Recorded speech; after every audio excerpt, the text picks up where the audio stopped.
ಲೋಕಸಭೆಯಲ್ಲಿ ಹೆಚ್ಚು ಸ್ಥಾನಗಳು ಗೆಲ್ಲಬೇಕು ಅಂತ ನಾವು ಇದ್ದೀವಿ. ನಾವು ಒಂದು 20 ಗೆಲ್ತೀವಿ ಅಂತ ನಂಬಿಕೆ ಇದೆ. ಎಂಟೈರ್ ಕರ್ನಾಟಕ ಒಂದು 20 ಗೆಲ್ತೀವಿ ಅಂತಿದೆ. ಕೋಲಾರ ಲೋಕಸಭೆ ಇದು ಹೇಗಿದೆ ಸರ್?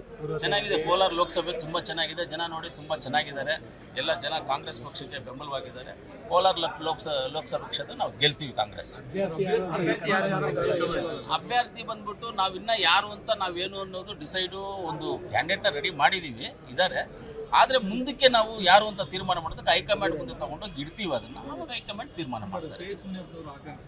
ಅದೇ ನನಗೆ ಗೊತ್ತಿಲ್ಲ. ಇಲ್ಲ, ಗೊತ್ತಿಲ್ಲ. ಇಲ್ಲ, ನಾವು ಎಲ್ಲಾದರೂ ಕೇಳಿದಾಗ ನಮ್ಗೇನಾದರೂ ಬಂದು ಹೇಳಿದರೆ, ಇಲ್ಲ ಯಾರಾದರೂ ಬಂದು ಹೇಳಿದರೆ ನಾವು ಅವ್ರು ನಮ್ಮನ್ನು ಕೇಳಿದ್ದಾರೆ, ನಮ್ಗೆ ಹೇಳಿದ್ದಾರೆ ಅಂತ ನಾವು ಹೇಳ್ಬೋದು. ನಮ್ಗೇನು ಮಾಹಿತಿ ಇಲ್ಲದೆ ಇರಬೇಕು. ಅವ್ರ ಬಗ್ಗೆ ನಾವು ಯಾಕೆ ಮಾತಾಡ್ತೀವಿ? ಅಭ್ಯರ್ಥಿ ಅವರೇ ಆದರೆ ಕಾಂಗ್ರೆಸ್ ಪಕ್ಷದ ಅಭ್ಯರ್ಥಿ ಯಾರೇ ಆದ್ರೂ ನಾವು ಕೆಲಸ ಮಾಡ್ತೀವಿ.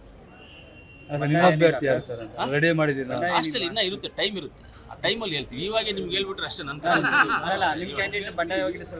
ಬಂಡಾಯ ಗಿಡ್ಡಾಯ ಅದೆಲ್ಲ ಕಾಂಗ್ರೆಸ್ ಪಕ್ಷದಲ್ಲಿ ನಾನು ಇದ್ಕೊಂಡು ಹೆಂಗೆ ಬಂಡಾಯ ಮಾಡೋಕ್ಕಾಗ? ಕಾಂಗ್ರೆಸ್ ಪಕ್ಷದ ಶಾಸಕನಾಗಿ ಬಂಡಾಯ ಮಾಡೋಕ್ಕಾಗ? ಗುಂಪುಗಾರಿಕೆ ರಮೇಶ್ ಕುಮಾರ್ ಬಣ, ಮುನಿಯಪ್ಪ ಬಣ, ರಮೇಶ್ ಕುಮಾರ್ ಬಣನೂ ಇಲ್ಲ, ಯಾವ ಬಣನೂ ಇಲ್ಲ ರೀ. ಎಲ್ಲ ನಾವೆಲ್ಲ ಒಂದೇ ಬಣನೇ, ನಾವೆಲ್ಲ ಇರೋದು ಎಲ್ಲ ಒಂದೇ ಬಣನೇ, ಕಾಂಗ್ರೆಸ್ ಬಣ ಅಷ್ಟೇ. ಕಾಂಗ್ರೆಸ್ ಬಣದಲ್ಲಿ ನಾವೆಲ್ಲರೂ ಇದ್ದೀವಿ. ಕಾಂಗ್ರೆಸ್ ಪಕ್ಷಕ್ಕೆ ನಾವು ಕೆಲಸ ಮಾಡ್ತೀವಿ. ಸಂಸದ ಅನಂತ್ ಕುಮಾರ್ ಹೆಗಡೆ ಅವರು ತಮ್ಮ ಸಿಎಂ ವಿರುದ್ಧ ಏಕವಚನದಲ್ಲೆಲ್ಲ ಮಾತಾಡ್ತಾ ಇದ್ದಾರೆ. ಅವ್ರ ಬಗ್ಗೆ ಏನು? ಹೆಂಗೆ ಅಂದರೆ ಇದನ್ನ ನೋಡಿ, ಒಂದು ಊರಲ್ಲಿ 2 ಗೂಳಿ ಇರ್ತದೆ, ಗೂಳಿಗಳಿರ್ತವೆ. ನಾವು ಕರುಗಳು, ಗೂಳಿಗಳು ಕುಂಕೊಳ್ತವೆ. ಯಾವುದಕ್ಕೂ ಒಂದಕ್ಕೂ ಕೊಂಬು ಮುರಿದೋಗುತ್ತೆ, ಹೋಗುತ್ತೆ ವಾಪಸ್.